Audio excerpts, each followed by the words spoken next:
जी कहते हैं परीक्षित भगवान सभी गोपियों को देख के बड़े प्रसन्न हुए कन्हैया। और जैसे ही गोपियों ने कन्हैया को देखा तो गोपियां भी बिल्कुल मुग्न हो गई।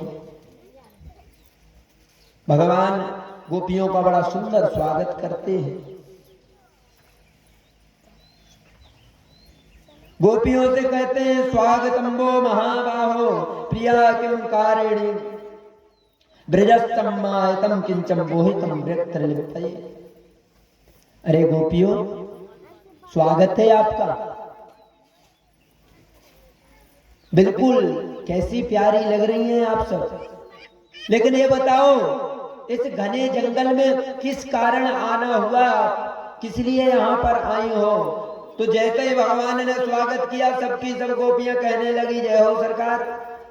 देखो कैसे बुलाया, आप स्वागत कर रहे हो। लेकिन गोपियों ने तुरंत पूछ लिया गोपियों से, भगवान ने किस कारण आई हो यहाँ पे, क्या था? तो गोपियों को क्रोध आ गया। गोपी बेचारी नीचे सिर करके खड़ी हो गई। भगवान कहते हैं गोपियों, ये बिल्कुल ठीक बात नहीं है, गलत बात है तुम्हारी। अरे रात्रि में ऐसे घने जंगल में क्या आने की जरूरत थी? यहाँ हिंसक पशु रहते हैं, आप लोग आ गए यहाँ पर। अच्छा, मैं समझ गया। रंगतों से रंजित ये रात्रि देख के बन की आभा देख कर आई हो। अच्छा, देख लिया, जाओ। गोपी बोलती सरकार कई बार देखी है, अब ये देखने नहीं आए। अच्छा, इसको नहीं आई हो। अच्छा, तो रात्रि में वृक्षावली कैसी लगती है देखने आई होगी। गोपी कहती है सरकार मैंने बहुत बार देखी है, ये भी देखने नहीं आए हैं। तो फिर क्यों? घर में झगड़ा हो गया है इसलिए आ गई यहाँ। देखो देवियों, यहाँ भगवान ने दृष्टांत देकर गोपियों को समझाया, पति कैसे भी हो, लड़गला हो, लूला हो, अंधा हो, बहरा हो, पति कैसा भी हो, लेकिन देखो पति की निंदा नहीं करनी चाहिए। पति के लिए, एक पतिव्रता स्त्री के लिए कभी पति का अपमान नहीं करना चाहिए। गोपियों, गलत बात है, जाओ घर। गोपी सिर हिलाने लगी, झगड़ा भी नहीं हुआ है। तो अब भगवान कहते हैं कि यहाँ पर दृष्टांत दिया भगवान ने। देखो क्या होता है पतिव्रता धर्म। एक पति पत्नी थे, उनके यहाँ प्रतिदिन अग्निहोत्र हुआ करता था। पत्नी जो थी बड़ी पतिव्रता थी। एक दिन इनका बालक आते आते हवन कुंड में गिर गया और वहां की दगती हुई अग्नि उसको जला भी नहीं सकी। जब माँ बाप ने आके देखा तो आग में भी वो बालक ऐसे खेल रहा है जैसे महाराज बाहर खेलता है।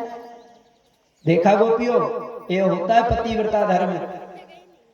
अब गोपियां भी महाराज कम विद्वान थोड़ी थी, गोपी भी रहे, देख बोले ये विद्वानता वाली बात नहीं, ये नहीं, हम भी जानते हैं ऐसे दृष्टांत, हम भी सुनाएगा।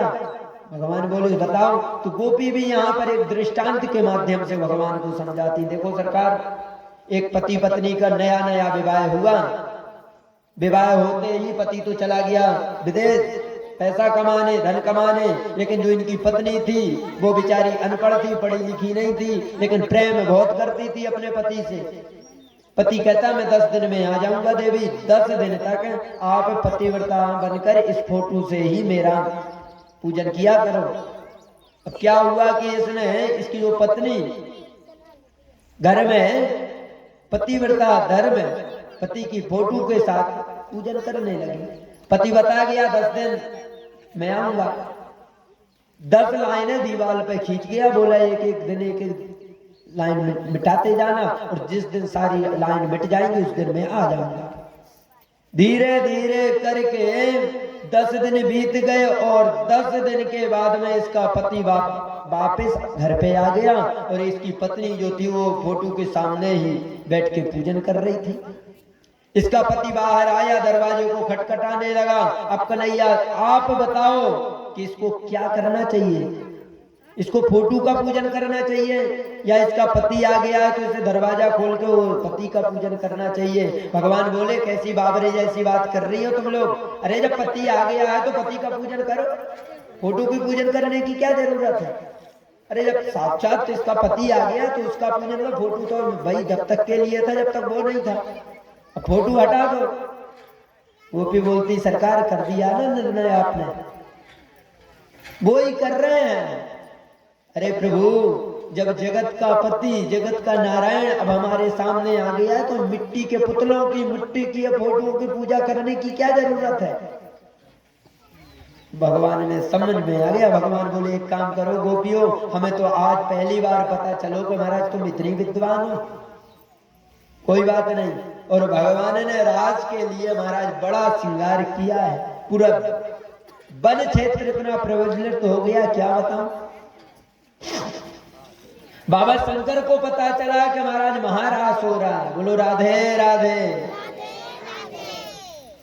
2 मिनट में तुम लोगों का भी ध्यान भाग जाए महाराज, कहाँ पहुंच जावे पता नहीं है। कम से कम देखो 2 दिन होगा, चाहे 2 दिन के बाद मैं कहने वाला हूं नहीं, और सूचना तो आपके यहाँ तक पहुंचती ही जाती है। कल 9 बजे से कथा होनी, प्रातः काल 9 बजे से कल का कथा का आयोजन रहेगा।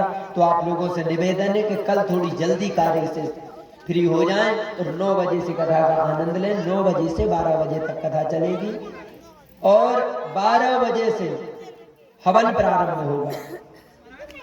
जिस किसी को भी हवन करना है, जिस किसी भक्त को जोड़े के साथ और बिना जोड़े के साथ जिनको भी हवन करना है, वो महाराज जी से जाके संपर्क कर ले, क्योंकि जितने नामकरण वहां पर महाराज जी के यहाँ के तो होंगे ना, उतनी ही हवन सामग्री बनेगी। तो जिसको भी हवन करना है वो महाराज जी के यहाँ जाके रजिस्टर पर नाम करवा ले हवन के लिए, अभी नहीं कथा के बाद जिसको भी कराना है। बोलो राधे राधे, जोर से बोलिए, ऐसे नहीं। महाराज तुम लोग कैसे ना बोल रहे हो भैया, कैसे शांत हो? बोलो राधे राधे। अब तुम लोग मत बोलो, अब वो बोलेंगे। रे भैया राधे राधे। एक तो वो दूर में बैठे हो, यहाँ तक आवाज आती नहीं है, तुम लोग पास में बैठे हो, तुम लोगों की आवाज ज्यादा आती है? कोई बात नहीं, बोलते तो सभी हैं, देखो भगवान की कृपा है। भगवान ने महाराज चालू किया तो भोलेनाथ के यहाँ भी आवाज पहुंच गई। भोलेनाथ माता पार्वती सज धज के महाराज एकदम तैयार, भोलेनाथ की नजर पड़ी, बोले यार इससे पहले कभी ना है इतनी श्रृंगार करके तैयार भई है, आज कैसे ये तैयार रह रही है? तो भोलेनाथ डायरेक्ट नहीं बोल सकते हैं कैसी तैयार होके जा रही हो, तो भोलेनाथ ने भी कहा देवी आज कुछ ज्यादा ही सुंदर दिख रही हो, कहाँ की तैयारी है? माता पार्वती बोली पता ना, ब्रज में महारास हो रहा है, कन्हैया देखो योगेश्वर प्रभु वहां पर सबके साथ रास करेंगे, मैं भी वहीं जा रही हूँ। अब भोलेनाथ ने सुना हमारे सरकार महाराज कर रहे हैं और अगर मैंने दर्शन नहीं किया तो मेरे ऊपर धिक्कार है, कम से कम मैं रास दर्शन तो करूंगा ही। भोलेनाथ कहते हैं एक काम करो देवी, हमें भी लेके चलो, हम भी चलेंगे महाराज में आपके साथ, हमें भी लेके चलो। माता पार्वती बोली देखो भोलेनाथ आपको नहीं ले जा सकते। भोलेनाथ बोले क्यों नहीं ले जा सकते? अरे बोले वहां पर पुरुषों का आना वर्जित है, वहां पुरुष नहीं जाएगा, वहां तो सिर्फ स्त्रियां ही जाएंगी, पुरुष नहीं जाएगा वहां पर महाराज में।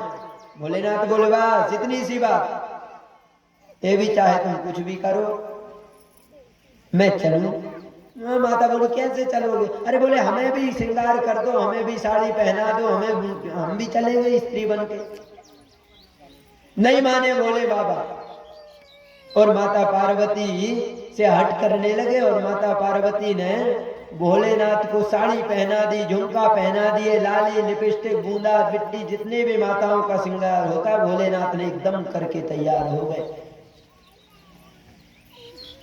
लेकिन एक बात कभी भी सोचिए, कोई भी पुरुष अगर साड़ी पहन ले, झुमका पहन ले, लिपस्टिक लगा ले, बूंदा लगा ले महाराज, लेकिन कितना भी अपने आप के लिए छुपाए लेकिन जब वो चलेगा ना तो उसकी चाल से समझ में आ जाएगी कि ये माता है या पुरुष।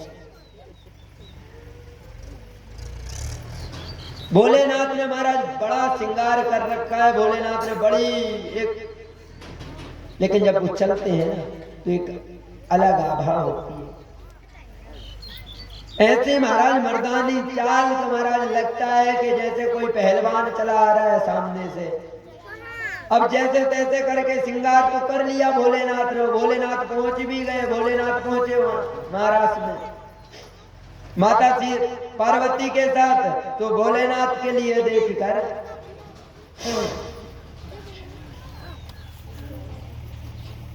भोलेनाथ को देख के भगवान समझ गए, ओहो भोलेनाथ भी आए हैं, थोड़ा इनका भी आनंद ले लें भोलेनाथ का। तो भगवान ने, अब भोलेनाथ तो बेचारे छुपे, भगवान भोलेनाथ जानते हैं कि कहीं ना कहीं हमें पकड़ेगा तो जरूरी, कहा से ये भी महाराज कम चालू तो है ना। लेकिन भगवान की नजर पड़ गई, अब भोलेनाथ नीचे आंख करे। भगवान ने वहीं से कांटेक्ट किया, ये नई बहू कौन की दिख रही है। भोलेनाथ ने नजर उठाई, अब जैसे बोलने लगे तो भोलेनाथ वहीं से इशारा कर रहे हैं, सरकार आप तो सब जानते हो, रास दर्शन के लिए आया हूँ, प्रभु खोल पट्टी मत खोलो।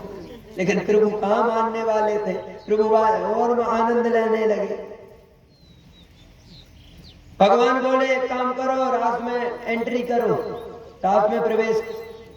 तो प्रवेश पीछे से होगा, भोलेनाथ आगे आके खड़े हो गए। बोले सबसे बाद में बेइज्जती हो जाएगी, कौन देखता है, लेकिन अगर पहले से बेइज्जती हो जाए सबको पता चल जाएगा कि यही है वो। तो भोलेनाथ सबसे आगे आ गए। लेकिन जैसे सब भोलेनाथ सबसे आगे वाली लाइन में आए तो कन्हैया बोले अब तो आगे से एंट्री होगी, पीछे से नहीं होगी। भोलेनाथ बोले फंसना कैसे में भी है, मैं पहले ही जाके सरेंडर कर देता हूँ। भोलेनाथ आके भगवान के चरणों में गिर गए। बोले प्रभु तुम मानोगे है नहीं, कहीं ना कहीं हमें फंसा ही लोगे, इसलिए हम पहले ही कह रहे हैं, हमारे लिए इतनी कृपा कर दो कि हम महाराज देख सके। तो भोलेनाथ ने क्या किया, भगवान ने कह दिया भोले बाबा देखो पुरुष का तो वर्जित है, लेकिन आज से तुम्हारा ये स्वरूप जो भोलेनाथ बन के आया ना, ये स्वरूप भगवान को बहुत अच्छा लगा। बोले ये स्वरूप जो बन कर आए ना आप, ये स्वरूप हमको बहुत अच्छा लगा, सरकार आज से आप इसी स्वरूप में रहेंगे। तो भोलेनाथ और भगवान राम, भगवान कृष्ण, भगवान विष्णु एक दूसरे को अपना इष्ट मानते हैं, दोनों में अंतर नहीं है। जिस प्रकार राम कृष्ण दो एक हैं, अंतर नहीं निवेश, उनके नयन गंभीर है, इनके चपल विशेष, इसी प्रकार भोलेनाथ भी। भोलेनाथ राम को मानते और राम भोलेनाथ को मानते हैं, अंतर किसी में नहीं। प्रभु का ये गोपेश्वर वाला, गोपी और राधा पुरुष वाला रूप भगवान को इतना मधुर लगा कि आज भी वृंदावन में गोपेश्वर महादेव विराजमान हैं। और कहते हैं कि जो वृंदावन में बिहारी जी के दर्शन किए व्यक्ति ने और गोपेश्वर में नहीं किए, तो उसको वृंदावन बिहारी जी के दर्शन का लाभ नहीं मिलता है। इसलिए गोपेश्वर महादेव के दर्शन जरूर करना चाहिए। बोलो राधे राधे। भगवान का दर्शन जरूर होना चाहिए। महाराज प्रारंभ हुआ, सभी महाराज में महाराज राज करने लगे, लेकिन गोपियों को अभिमान आ गया। गोपी कहती हैं देखो कन्हैया कैसे ठुमक ठुमक कर हमको नाच हमारे साथ तो नृत्य करते हैं। तो भगवान अंतर ध्यान हो गए। गोपियों ने कन्हैया को बहुत ढूंढा, राधा रानी के साथ भगवान चले गए। बाद में देखा भैया किशोरी जी नहीं दिख रही हैं, सबको पता चला गया कि किशोरी जी के साथ भगवान तो अंतर ध्यान हो गए। जो गोपियों को मान बड़ा था कि आज प्रभु हमारे लिए हम पर इतने मोहित हैं, सारा का सारा मान धरा रह गया। अंत में